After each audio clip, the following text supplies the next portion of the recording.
My name is Merritt Sylvester. I am 25 years old and I am a full-time student.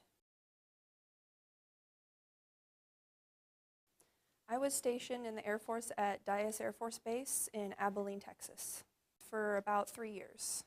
Throughout my time as a medic in the Air Force, I did experience quite a bit of interesting things, I could say. The most gruesome thing I have ever experienced was we were called on scene to a gunshot.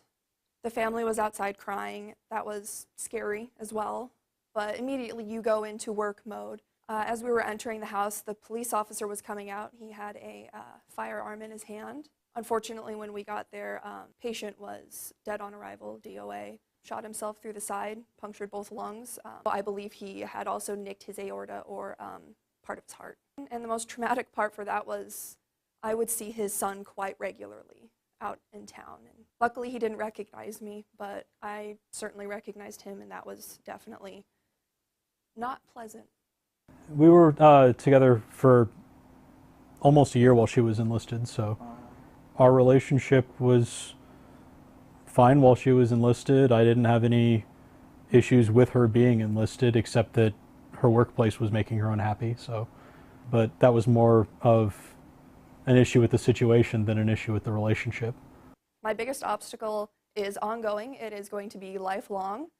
It's never going to go away. I have a personality disorder, which actually got me out of the Air Force. Avoidant personality disorder. I have a hard time approaching people, talking to people outside of my group.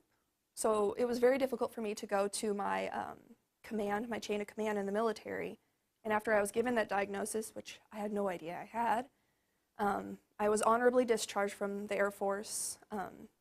But it is going to affect me in the future, in future jobs, with talking to people, friendship.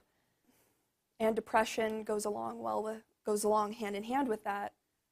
It's just never going to go away. It is a huge, huge obstacle that I deal with day in and day out. Transitioning back to being a civilian was definitely difficult.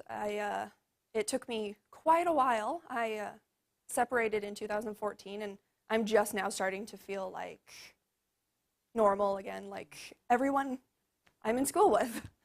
The relationship was definitely different after she got out of the military, in that she was a lot less stressed because she wasn't constantly dealing with the situations she was dealing with at work, and that was definitely a plus. Just focusing on getting my degree right now, and we'll see how the future goes.